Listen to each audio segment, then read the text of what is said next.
Welcome to our podcast, When Life Gives You Lemons. I'm Kevin Henry, and my partner in crime and wife is Palmi Henry. I have a rare disease known as spinocerebellar ataxia, which is a neuromuscular disease that's left me mobility challenged, as well as with a speech impediment and noise-induced anxiety.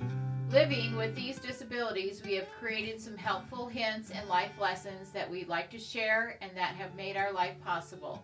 We consider ourselves disability advocates and intend to spotlight some disability issues and things we find interesting that we frequently encounter when we're out and about. Hi, welcome back. This is Palmi. And this is Kevin. We're at the 1st of the January, and we're going to go ahead and do something a little different this time than we've been doing. We're going to talk about travel, which was the original purpose of this podcast. We just found that we didn't have that much to add every month to keep the conversation going. So we've combined a bunch of our travels, and we have some recommendations for you and some do's and don'ts. And those recommendations are going to include some apps we found useful, some websites we found useful as well. Yep. So let's get started. So recently, last year and a half or so, we've done quite a bit of rental Airbnbs. And we've tried to do that because it is a lot more convenient for us when we travel to be in a house versus a motel or a hotel or whatever. But we've had some difficulties. We've specifically have stayed at two particular Airbnbs. Both of these were in Michigan. But wherever we go, I do try to search for an Airbnb that's handicapped. And it's almost impossible. Lots of the Airbnbs are older homes, and they have not been adapted to the ADA rulings. Yeah, typically with Airbnbs, there are additional land or homes that somebody owns, and those tend to be older. Don't get me wrong, they're still quite nice, and they have nice views and antique furniture and stuff you don't want to mess up. They just don't take into account mobility issues. So we would not suggest that we would handicapped people use Airbnbs in this unless, and this is what we've done, you bring ramps. Be cautious of how small the doors are and be sure that you have full access to bathrooms. What we did in these two cases is we made ramps. We were going to family, so the family member that lives there made some ramps for the house specifically. And she went ahead, and my sister, who it is, went ahead and checked out the Airbnb prior to us arriving to make sure that all access was available or that we could adapt it so it would be available. And what we did was she made several ramps. After we left the property, we had to make sure there was no marks on the doors where Kevin was trying to get through doors and, rammed into them or something. So you went through and made sure that no damage was left behind. But that is something you don't necessarily want to do every time you go traveling. So our recommendation is that it's not a great option for disabled. I think a lot of the general public are realizing that Airbnbs are not the great thing they used to be because they tend to sneak in fees for cleaning and maintenance and all the other stuff that people weren't paying before. So they're not as cheap as hotel rooms, and they're not as strictly ADA regulated. Yeah, but they sure are nice when you don't have to go out to a restaurant every single night, and you can actually cook, and they supply all the pans and all the accessories that you need to live there for a week or so. So I do like it. It makes it really hard for us to find something that is accessible. Yeah, I thought it was really nice because being a newcomer to Michigan, people would have pictures on their wall, knickknacks and stuff, and you're like, oh, what the heck is this about? stuff that you don't know, not living there, and find interesting versus your generic hotel room art. Yeah. So, like I said, we've done quite a bit of travel in the last 2 years. One of the hotels we stayed at, it was called the Thunderbird Hotel, and it's a chain. They're throughout the United States, and they strictly do not offer handicapped rooms, which I found very odd. They did, we had already booked at this point at this hotel, and it was a no cancellation fee, and I had requested a handicapped room. And the Thunderbird staff texted me back and told me they don't offer any handicapped rooms, but they could offer us the ground level room. And they felt that, however, the handicapped bathroom was not handicapped accessible. Kevin would be able to use it with a few modifications, which they did provide the ramp. There was a one step to get onto the ground floor room. And they did provide that ramp, and it did work for us. But just so you know, the Thunderbird hotels are not handicapped, do not offer handicapped rooms. They're themed to be an old style also from the 60s or 70s, I believe. And they're really handy, not handy, but the ability to go back in time. They give you a complimentary RC in moon pie. That was cool. May mean something to those of you in the South and those of you in the North. I'm sorry, but those are not typically seen anymore. And they also served fresh coffee, very good coffee, and nice donuts in the lobby daily. So that was kind of unique. And honestly, if we were able to travel and found another one, I wouldn't mind going there as long as we had a ramp to get into the room. Because the bathroom was accessible enough that you could, can't remember, was it a walk-in or was it a tub? I can't remember that. It was a walk-in. Yeah, it did have a walk-in shower, so that helped a lot. But what we have learned from our travels is I have purchased grab bars that are removable with suction cups, and we travel with that everywhere. I also redid our bathroom. We had a tub grab bar that I travel with also. And the suctional grab bars I bought from Temu, and they range from $5 to $30. So they're very reasonable. And the only thing I found is the suction part of the grab bar, you do have to keep really clean, because we've gone through a few of them where as soon as that suction cup gets dirty or has any dirt on it, the suction is not effective. And you have to do that on a regular basis.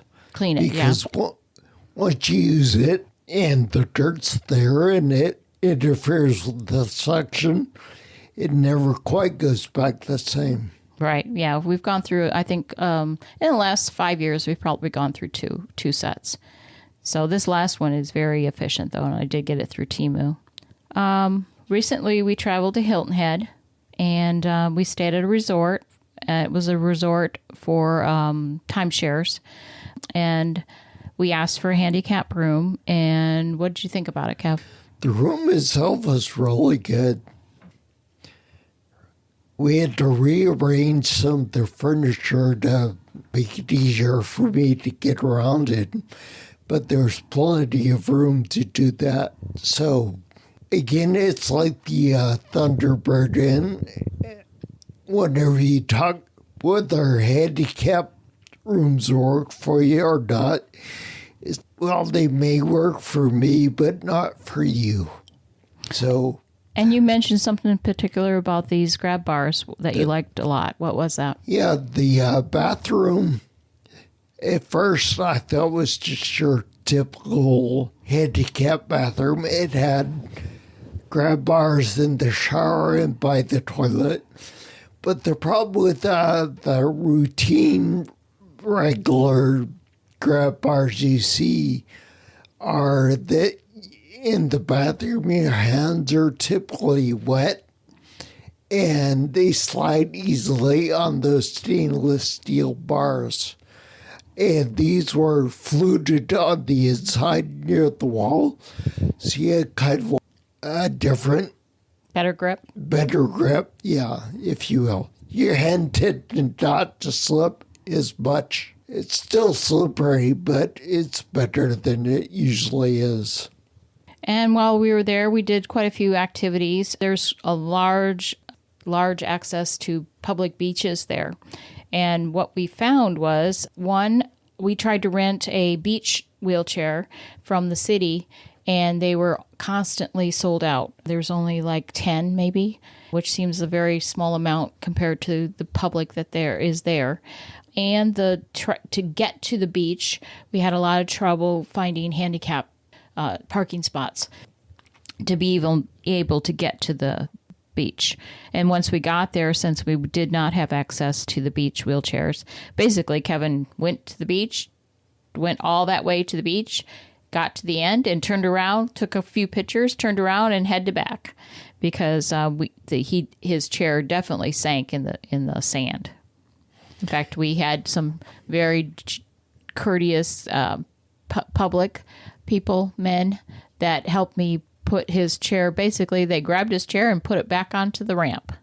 But the ramps were good going to it. It's just once you get there, there was no parking spot. You couldn't get off the route at all to get out of the public's way.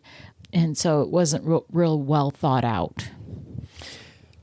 I should mention the beaches are accessible themselves by having a walkway or carpet that sits on top of the sand. It doesn't allow you to sink in. But once you get to the end of that, at the beach, you're kind of out of luck unless you have a sand-capable wheelchair. And we, while we were there, we tried to find things that were handicap accessible for us to do. We didn't run into any restaurants that we had issues with, but we did do a scavenger hunt that we thought would be handicap accessible because you use your own car and you drive around. But it was a lot of the places that we went to, that they sent us to, were very busy areas, and Kevin couldn't get out. One, I couldn't find a parking spot for the to be able to get him out of the van, and two, it was so crowded he wouldn't have wanted to be in there. His anxiety would have went to 100%. So sometimes things you think are handicap accessible end up not being so much. But it was fun. We chose, when we knew the areas that were busy like that, we chose to stay away from those and just proceeded on to the scavenger hunt. Yeah, I'm not sure if they had some kind of event going on the island, but it was very, very busy that day in the parking lots. So might have just been typical summer traffic to the island. I don't know. Speaking of travel, we drive typically to places versus fly.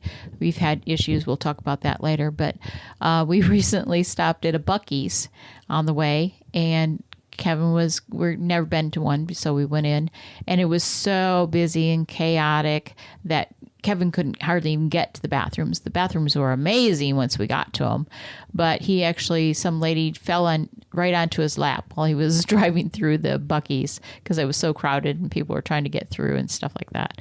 So even some places that are fully handicapped accessible have issues with when they're busy. Yeah, in that case, she was coming out of an aisle just wandering around shopping. I was going at the end of the aisle. I didn't see her coming until we kind of physically met as she was coming out. It wasn't a pleasant experience for either one of us. Everybody else laughed, I'm sure. So we also went to Savannah, Georgia recently, and That was where the Thunderbird Hotel was. Is where we stayed there. But specifically there, we find that trolley tours really help us in navigating the city and knowing where we want to go further, in the rest of the week or something. And we specifically rented the Savannah Hop On Hop Off trolley tour. It was about $29.99 per person, so not cheap, and it was 2 to 3 hours. But the whole advantage was, what we thought was, that we could get on and off the trolley to places that we would want to visit. However, we found out that there was only one spot that Kevin was allowed to load and unload, and they said it was because of traffic. But they, right there in the name, it says hop on, hop off, and the whole advantage of that was not, we could not take advantage of. And the traffic in Savannah is horrendous. That was a disappointment. But as Palmi just said, we do like to take a trolley tour of a city that we've never been to, just because it gives us an idea of places that interest us, that we want to go, or activities that we would like to participate in. Specifically, I think we saw an ad for a ghost tour. How did you enjoy that, dear? Long story short, we didn't get to go because the tour left. We could not find a parking spot, a handicapped parking spot where I could offload Kevin's chair. And we got there like right on time, and they had left early without us. So we did not get that tour. It sounded like a good tour, though. We wish we'd been able to do it. It did sound very interesting. So when we're traveling on the road, of course, we go to, it's a lot more convenient for Kevin to go to a rest stop versus go to a public gas station or something like that. And we've found good and bad situations. Can you want to elaborate on that, Kev? I do, but first I want to say that in general, people are always offering to carry things for me or open doors or such. So in general, the positives are there, but they seem to stop when you get to restrooms. And what do you mean by that? Well, on this particular trip, it was very hard to find an accessible stall in public that was, or public restrooms, I should say, because usually one of the stalls would be out of order, and that would leave like perhaps another one.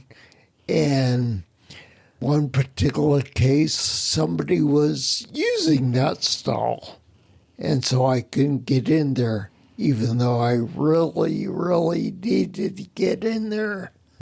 Was that the one where the guy was smoking in there? That was the one where a guy was smoking, and he looked kind of young, so it was probably, I need to smoke here where their parents aren't going to find me kind of deal, so he wanted the bathroom and I would have been, okay with that, but dude, use a different stall. Exactly. Or you found places where people that are non-handicapped are using handicap stalls. Well, yeah. When people, men, I can't speak to how women behave, but when men use a sit-down stall, they sit down, and to kill the time, they read their email or text or both. I don't know. But people tend to spend a lot of time in handicapped stalls once they get in there. And as Palmi, we were talking before this podcast, had mentioned with the increase in family restrooms versus male-female, I don't know how it goes in a female restroom, but in a male restroom, when the dad brings his kid in there, it's like the kid gets instantly shy and has to have a stall versus a urinal.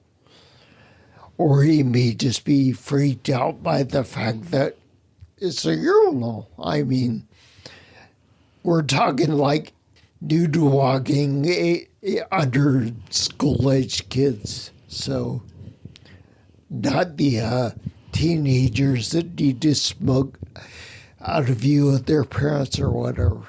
Possibly first-time users of public restrooms. And you mentioned to me you thought that the United States public restrooms, although they meet the bare minimums of the ADA compliance, oftentimes the major drawbacks are that they're very hard to get around, turn around in, because they're just meeting the bare minimum. They are. And I think that goes back to trying to make their bathrooms accessible they weren't versus building new stuff. The building is probably might have built a new building since the law went into effect. The public buildings were probably already there, and in order to meet the requirements, they just adapted their restroom, 1 or 2 stalls, whatever was required. So if one stall doesn't function properly, public restrooms are not real good at getting that stuff speedily fixed. So I think in one restroom we stopped in the exact same rest stop, and the one stall was out of order when we went, and it was also out of order a week and a half later when we returned home. Recently, we went to we came upon something we never came upon before. We were going to Lee's Summit, which is near Kansas City, where our daughter lives, and I requested a handicap room when the hotel, and I was told. I mean, I was not told it couldn't get it. You know, they didn't text me back or anything. In the notes, I put in that we must have a handicapped shower, hand bars, etc. And when we got there, they told us that they do not offer the handicap. We were staying 7 days. They were told they do not offer the handicap room that many days in a row, which I find ironic. But they said, I imagine it's because they don't have very many of them, and so they want one available for other. But we were staying there 7 days. We also had an issue with both our dogs, our service dogs, and we also had an issue with being confronted by the owner, manager, whatever he was, that our dogs were not service dogs. So that was a little chaotic, and we were not very happy. It was a Comfort Inn in Lee's Summit, and we would not recommend that place ever again. We've also come across restaurants where have too narrow of doors where Kevin can't even get in. In some cases, when he was able to use a walker, he was able to use the walker to get through the door. But old towns like Kansas City, which a lot of them, it's a very older town, have just adapted stuff. And we've come across bathrooms that he's not been able to get to because of a lot of the time, which I find is very ironic, is that lots of stuff are piled in front of the handicap or even just the plain restrooms. We've come across that quite a bit, especially in gas stations where they pile, sodas, etc., down a narrow way to get to the bathroom, and Kevin's not able to get through that because of all the clutter that is along the walls. Back to, you'd probably noticed that we drive a lot, talked about a lot of driving, and we tend to do a lot more driving because we've had such bad experiences with the airlines. Kevin, can you allude to that a little more? Yeah, usually you start your journey when you get on a wheelchair flight with a wheelchair and get off with a wheelchair in pieces.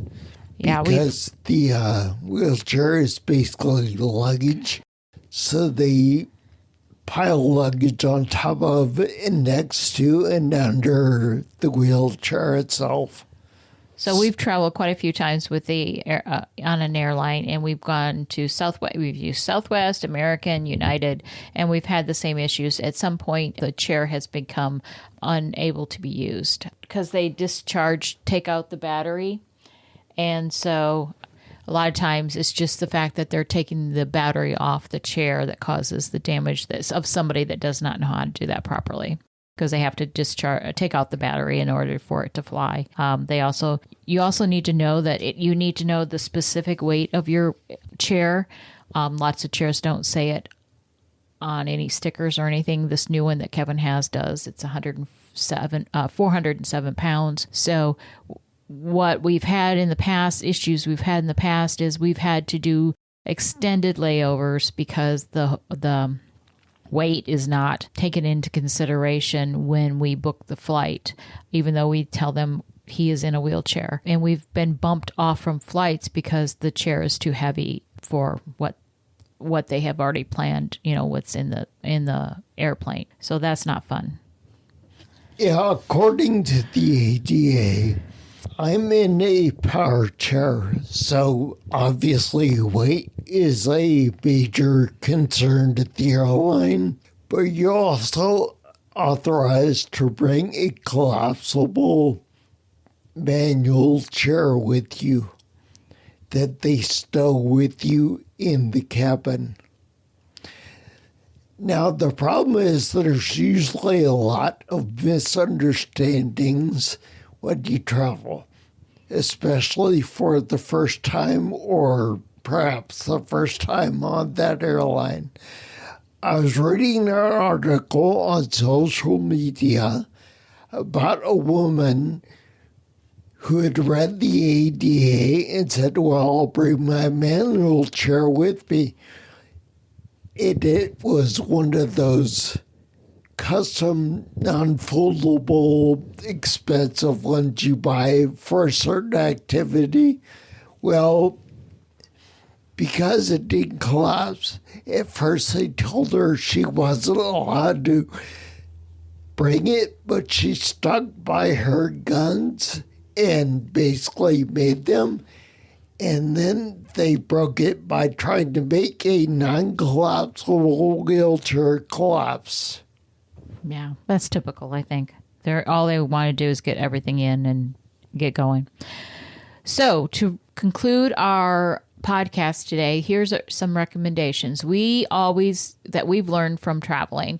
We have bought a 4-foot ramp that we travel with that travels with us in our van, which we have a conversion van.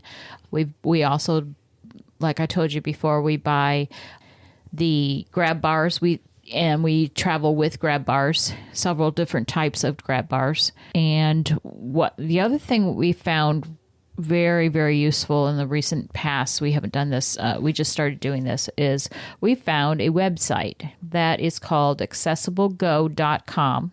And it's a hotel, rental car, van rental, mobile rental, and flight travel site that you specifically put in what your disability is and what needs you need to have for any of those things that they offer. You put in the name of the city, when you're checking in, when you're checking out, just like you would book anywhere else. How many people, of course, and then they specifically ask you your accessibility needs. And what we have found is this is amazing that you put in what you need, and then you choose a hotel, and once you've chose the hotel and the pricing that you want, they book it through this company, the accessiblego.com, and then they call the property or the car rental or whatever it is, or the mobility rental place, and they specifically verify that all your needs will be met, which is amazing. And we've done it twice now through this company, and we have had nothing but amazing results. Every place we've been, we've got the handicapped accessibility, no question asked. It's just been really easy to work with, and we are not sponsored by them, so I don't want you to think that we're getting paid to say this, but honestly, it's been the best thing we've ever had so far in traveling. One thing Palmi has not mentioned is it's completely free. Well, yeah, it's part of your, just like a reservation company like booking.com or anything like that. I'm sure they get paid somehow, but I'm not sure how. But it offers reasonable rates, so they don't seem to be, putting in on the front end. And just as a shout out, they are doing an incredible job. Yes, and it is easy to log in and get an account, and once you have your accessibility needs in there, it always looks for the same needs unless you need something specific for that area. This is a really good service because, as we all know, one handicapped person is not the same as another handicapped person. Last episode, we talked about the deaf culture. They could also analyze the needs of a blind person or mobility challenge. When it comes to the term mobility challenge, you don't really know, well, is that quadriplegic or somebody that just has a problem with a certain disease that cannot allow them to walk. Mobility, yeah. We've been to a hotel once where we asked for a handicap room and we received it. However, there was 2 steps that Kevin had to go up in order to get to it. So accessibility does not mean the same thing for everybody. If you're in a situation where you're like using a walker, the steps are not going to be as bad an obstacle, or perhaps even a manual wheelchair where you can pop up over a curb or a stair perhaps, but as it is with a power chair, you can't do that. Now this one does do small obstacles. I think they say under 1 inch is what they plan for, but under 1 inch has never been a problem with any other wheelchair. The power chairs, I just kind of brute forced it over, got going real fast, and momentum carried me over it or threw me off the chair, either one. Okay, well, I think we're going to end this podcast at this time. Do you have anything else you need to say, Kev? I think you should also mention a couple of apps. The parking. There are 2 apps in particular. There's one that allows you to report a problem with the parking, as in people with non-handicapped placards are parking there. And there's another app that allows handicapped spaces in new-to-you situations. And that could have been very useful on that last scavenger hunt Palmi was talking about. We didn't know about it then. But anyway, because everybody is a little different, okay, those are specifically mobility issues.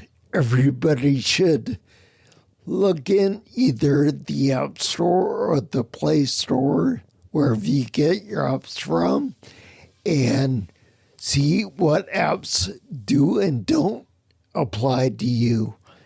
Now, as a word of warning, some of the stuff in the Apple Store will cost, although it's free on the Android Store. So if you're using an iPhone, you're paying what's called the Apple tax. If you're on an Android, it may be free. It's one of those, I can't tell you what is or is not free without getting somebody with an iPhone to see if it's free on theirs, because I use an Android. All right, you're ranting over? Yes. Can you tell he doesn't like Apple? I bring this up simply because the manufacturer of the power chair has a free app that they provide to users that allows them to access, say, a manual, report a problem, all that, good to have stuff. It's free in the Android store, but it costs in the Apple store because it's a weird thing. It's a long story, but it's called the Apple tax. All right. Well, let's say goodbye, and we'll see you next podcast. We'll see you next time, folks. Remember, we're taking a break, and we're not going to start again until February for the new season. Bye now. We are always looking to improve the podcast, so if you want to hear a specific topic discussed, drop us an email. Our contact information is listed on our website. It's www.whenlifegivesyoulemons.net.